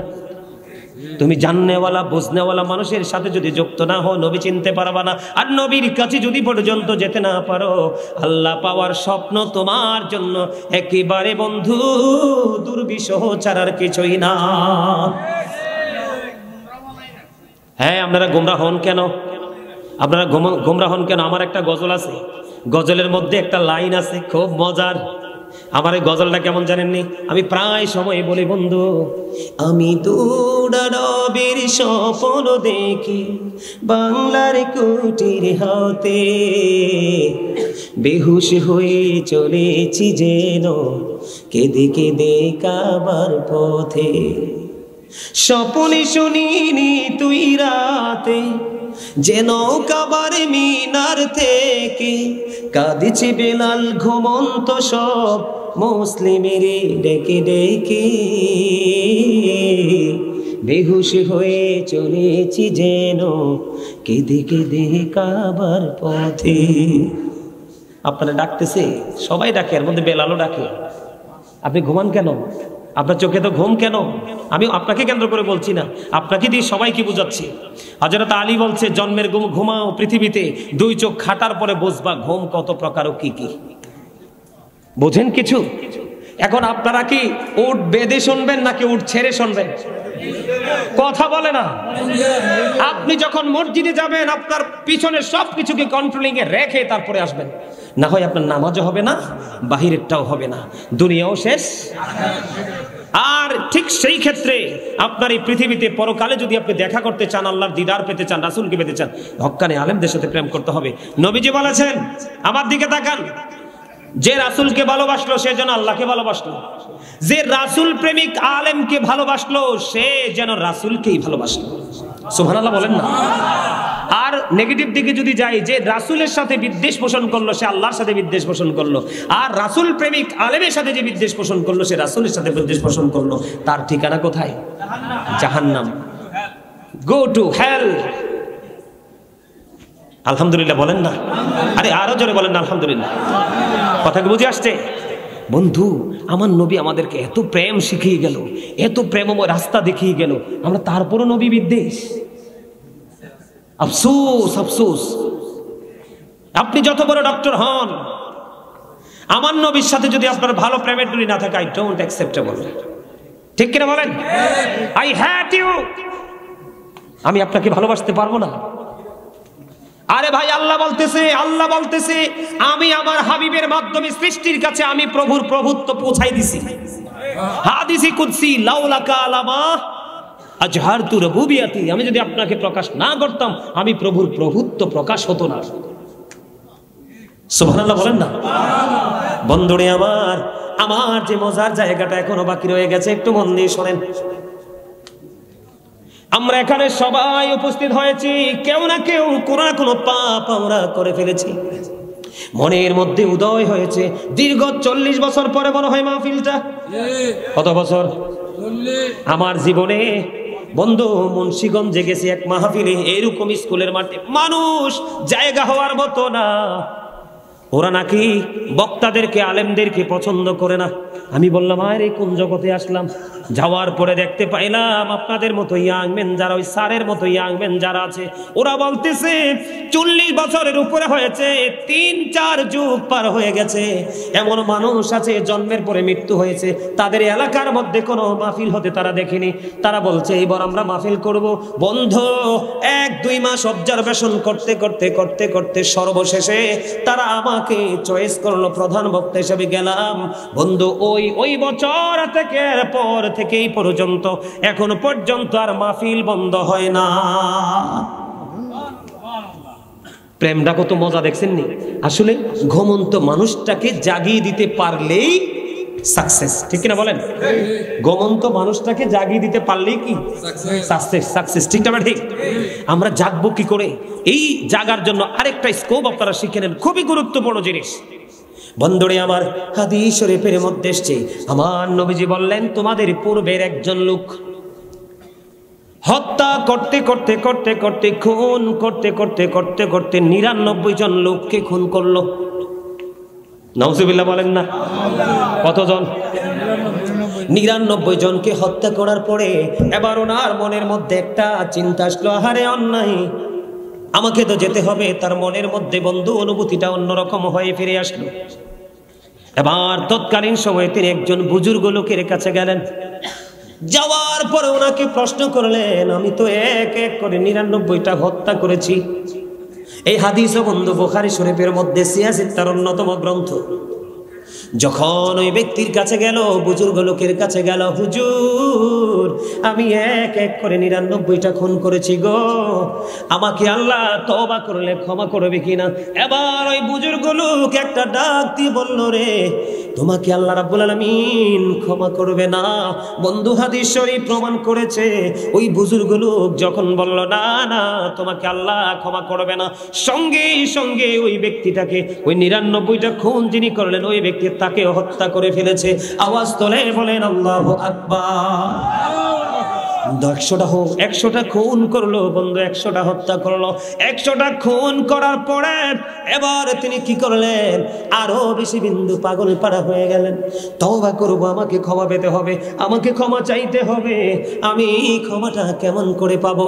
এবার বন্ধু আরো বুজুর্গ লোকের কাছে সন্ধান মিলল। বুজুর্গ লোকের কাছে কি বললেন? বিস্তারিত ঘটনা তিনি খুলে খুলে বললেন, আমি এক এক করে একটা করে 100টা খুন করেছি, আপনি বলে দেন গো আমার এই খুনের ক্ষমা আছে কিনা? এবার আল্লাহর প্রিয় লোক, বুজুর্গ লোক একটা ডাক দিয়ে বলল, অবশ্যই তোমার জন্য ক্ষমার দরজা খোলা আছে, তবে তোমাকে নতুন পথে হাঁটতে হবে। আপনি বলে দেন আমি কোন পথে হাঁটবো? আমি ক্ষমা চাই, আমাকে ক্ষমা পেতে হবে, আপনি বলে দেন আমি কোন পথে হাঁটবো? এবার বন্ধু কি করলেন?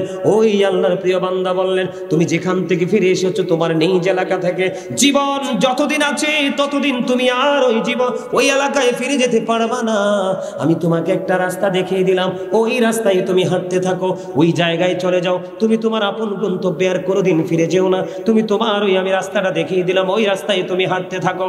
ওই রাস্তাটাকে, যেই জায়গার ঠিকানা আমি তোমাকে দিয়ে দিলাম, ওখানকার মানুষ শুধু আল্লাহর জিকিরে ব্যস্ত, আল্লাহ রাসূলের প্রেমে পাগল পারা, তুমি তাদের সাথে মিলিত হয়ে যাও, তাদের সাথে মিলিত হয়ে তুমি গোলামি করতে থাকো, আল্লাহ রাব্বুল আলামিন তোমাকে ক্ষমা করে দিবে। বন্ধুরে আমার, ওই লোকটা কি করলেন? তার কথা হলো ওই জুহাইনা গোত্রের ওই মহিলার মতো। ওনার চিন্তা হলো আমি কি ক্ষমা পাইতে হবে, আমি ক্ষমা পাওয়া ছাড়া ফিরবো না। এবার ধীরে ধীরে ধীরে ধীরে কি করলেন? ওই ব্যক্তিটা ওই আস্তে আস্তে করে যে গন্তব্যের ঠিকানা দিলেন, ওই গন্তব্যের দিকে তিনি হাঁটতে শুরু করলেন। হাঁটতে হাঁটতে হাঁটতে হাঁটতে হাঁটতে হাঁটতে বন্ধু হঠাৎ করে যখন অনেক দূর হাঁটলেন, হাঁটার পরে বন্ধু 2 দল বন্ধু ফেরেশতা তার সামনে এসে হাজির হয়ে গেল। একটা হলো বন্ধু নেগেটিভ, আরেকটা হলো পজিটিভ। 2 দিক থেকে 2 দল ফেরেশতাটাকে টেনে ধরলো। ওই জাহান্নামীর পক্ষে যে ফেরেশতারা তারা তাকে টানতেছে, জান্নাতে নিয়ে যাবে যে ফেরেশতারা তাকে টানতেছে, টানাটানি করতেছে। আমার আল্লাহ সেখান থেকে তাদের দৃশ্য দেখে সুবহানাল্লাহ বলেন না? আর জোরে বলেন না সুবহানাল্লাহ। বন্ধু এবার তিনি কি করলেন, যখন টানা হেসরা চলতেছে এই জান্নাতি ফেরেশতা বলতেছে সে পাপী, এর মতো পাপী কেউ হতে পারে না, আমরা তাকে আমাদের দিকে নিয়ে যাব। জাহান্নামী জান্নাতীরা বলতেছে সে পাপ করেছে তো কি হয়েছে, আজকে সে হেদায়েতের জন্য, ক্ষমা পাওয়ার জন্য আল্লাহর ভয় তার হৃদয়ের মধ্যে জাগ্রত হয়েছে, ওই জায়গাটাতে সে ফিরে আসার জন্য রওনা হয়েছে, তাকে আমরা জান্নাতে নিয়ে যাব। এইভাবে ফেরেশতাদের মধ্যে কথোপকথন, কথা কাটাকাটি বন্ধু চলতেছে। চলতে চলতে চলতে চলতে এবার কি করলো আল্লাহ রাব্বুল আলামিন, তাদের এই দৃশ্য থেকে বিচারক হিসেবে, ফয়সালা দানকারী হিসেবে আরেকজন ফেরেশতা পাঠিয়ে দিলেন। ওই ফেরেশতা তাদের কাছে আসলো, আসার পরে বলল তোমরা টানা হেসরা করতেছো, আমি এসেছি তোমাদের কাছে একটা ফয়সালা নিয়ে, তোমরা আমার ফয়সালা মেনে নিবে কিনা? ওই ফেরেশতারা বললেন হ্যাঁ আমরা তোমার এই ফয়সালা মেনে নিব। ফয়সালাটা হলো দুই দিকের রাস্তায় কম মাপা হবে, দুই দিকের রাস্তা মাপা হবে, যেই দিক থেকে এসেছে সেই দিকের রাস্তা মাপা হবে, এবং যেই দিকের উদ্দেশ্যে রওনা হয়েছে সেই দিকের রাস্তাটাও মাপা হবে, যেই দিকের জায়গা কম হবে সেই দিকের ফেরেশতা তার জান নিয়ে যাবা। জোরে জোরে বলেন না সুবহানাল্লাহ। ও চান্দিনা, ও চান্দিনা মধ্যম তলার আমার ভাই, আমার বাবারা, আমার মা গো, আজকে ঘুমাইও না, তোমাদের দ্বারা বেশি পাপ হয়, তোমাদের দ্বারা বেশি অন্যায় হয়, কারণ তোমরা ঘরে বসলে পাপ করতে পারো, টেলিফোনে চুগলখড়ি। আবার আমাদের গ্রাম বাংলাদেশের একটা বন্ধু লোকাল প্লেস, যেটাকে বলি একবারে লোকাল জায়গা, নিম্ন শ্রেণীর জায়গা, এটা হলো চা দোকান। আপনারা আবার আদারওয়াইজ দিয়েন না। কেন বললাম বন্ধু, আমি এখন মনে হয় এটা একটা মিনি সংসদ। এই সংসদে বন্ধু ভালো কোনো কথা হয় না, চা খাবে, সিগারেট খাবে, মানুষের বদনাম নিয়ে টানা হাসরা করবে, কার ছেলে কার বউ কার কে কি করেছে, ঠিক কিনা বলেন? এই জন্য আমি বলবো ওই সমস্ত মানুষ তোমরা বেশি করে শোনো, আজকে থেকে আর এই কাজগুলো করো না। দেখো কি প্রেম, আল্লাহর প্রতি ভালোবাসা মানুষকে কত দূর নিয়ে যেতে পারে। এবার বন্ধু দুই দিকের জায়গা মাপা হলো, দুই দিকের যে দিক থেকে আসলো ওটাও মাপা হলো, যেই দেশের উদ্দেশ্যে রওনা হলো ওইটাও মাপা হলো। মাপার পরে চাইয়া দেখে যেই দিকে গেছে ওই দিকের জায়গাটা কম, তার মানে পাপের জগৎ থেকে অনেক দূর হেঁটে এসে গেছে, একেবারে নেকের জগতের কাছাকাছি চলে এসেছে। হাদিস শরীফের মধ্যে এসেছে বন্ধু মাত্র আধা হাত, কয় হাত? মাত্র আধা হাত বেশি সে অতিক্রম করে ফেলেছে। ওই আধা হাত অতিক্রম করার কারণে ওই ফেরেশতার আল্লাহর পক্ষ থেকে পাঠানো ফেরেশতার পক্ষ থেকে ফয়সালা হলো, সে যেহেতু জান্নাতের দিকে, ভালো ওই নেকির জগতের দিকে আধা হাত বেশি ঢুকে গেছে, তাহলে সেই অনুযায়ী তার ঠিকানা হবে জান্নাত। ও জান্নাতের ফেরেশতারা, জান্নাতের পক্ষে যারা আছো, তোমরা আল্লাহর প্রিয় বান্দাকে জান্নাতি বলে কবুল করে নাও, তখন তারপরে জান্নাতীরা তাকে নিয়ে গেল। তাহলে আপনার আমার আর ভয়ের দরকার আসেনি? আপনার আমার ভয় টেনশনের দরকার আর নাই। এই কারণে দরকার নাই, একটা ভয় আমার মধ্যে থাকতে হবে, যেটা হলো টেনশনটা যে আল্লাহ ক্ষমা করছে কিনা, আল্লাহ ক্ষমা পেয়েছি কিনা, আর জীবনে কোনোদিন করব না। যদি করে ফেলি তাহলে উপায় নাই। শক্তভাবে আমি বলেছিলাম, মনে রাখবেন, জীবনে যে অপরাধ করেছেন সেটার জন্য লজ্জিত হতে হবে, আর কোনোদিনই পাপ করব না এই প্রতিশ্রুতি আল্লাহকে দিতে হবে। বান্দার হক নষ্ট করলে সেটা ফেরত দিতে হবে, আল্লাহর হক নষ্ট করলে এটাকে পুনরায় আবার বন্ধু আদায় করতে হবে। হারাম খাবার দ্বারা যদি বডির গোস্ত তুমি বাড়িয়ে থাকো, ওটাকে আবার বন্ধু কমাইতে হবে, তাহলেই তুমি হবে সাকসেস। আলহামদুলিল্লাহ, আরো জোরে ভালো লাগছে না? এই বছরে তো আর এই ওয়াজটা করি নাই, দেখছো নি তাদের নিয়ত সহি, এটি সব আশিকের রাসূল পাগল, এদের হৃদয়ের খোলাসা আছে। আমার একটা ধর্ম কি জানেন, আমি বুঝতে পারি মাহফিল কমিটি কোনটা সঠিক কোনটা ব্যাঠিক। আমি স্টেজে বসলে যেটা করতে চাই না সেটাও চলে আসে, আর মাহফিল কমিটি ডিস্টার্ব হইলে জান দিয়ে চেষ্টা করলেও ওয়াজ আসে না। এটা হচ্ছে সত্যিকারের একটা প্রেমের প্রকাশ। আমি ভাবছি কি একটু আলোচনা করবো, 1-1.5 ঘন্টা আলোচনা করবো, প্রায় এই তো হয়ে গেছে, প্রায় 2.5 ঘন্টা হইতাছে। আলহামদুলিল্লাহ বলেন। আমি রাজি আছি, আজকে আমি রাজি আছি। কারণ রাজি এই কারণে, আপনারা মৃত একটা সমাজকে আবার নতুন প্রাণ দিতে যাচ্ছেন। আপনারা জানেন যে সমাজে ইসলামের আইনের হুকুমের কায়েম করতে পারেন, এটা মৃত সমাজ, যেটা জানেননি আপনারা। কথা বলেন না, মুসলমানের প্রাণ কি ইমান না? মুসলমানের প্রাণ কি আমল না? আপনি ইমানের জায়গা যদি টেকসই করতে না পারবেন, আমল করবেন কোত্থেকে? ওই যে একটু আগে বললাম, লবণ ছাড়া যেমন খাবার মজা হয় না, প্রেম ছাড়াও আমল মজা, ঠিক কিনা ঠিক? তা আমাদের তওবা করার দরকার আছে নি? বেশি বেশি না কম কম? আপনাদের মাপ পাওয়ার জন্য তওবার পাশাপাশি আর একটা কাজ করবেন, বলবো। যদিও এখন বৃষ্টি হচ্ছে, একটু প্রতিকূলতা আমাদের মধ্যে এসেছে, এটা আমি মনে করি আল্লাহর রহমত। যে মনে করে দাদা আমার ক্ষতি হয়ে গেছে, তোমাকে মনে করতে হবে তুমি পাপী। আর যদি তুমি পাপী না হও, তুমি মনে করো আল্লাহ গো আমি অনেক নেক করেছি, তোমার মধ্যে ছোটখাটো কিছু ত্রুটি আছে, এই ক্ষতির দ্বারা তোমার ওই ত্রুটির অপরাধ মাফ। বুখারী শরীফের হাদিস।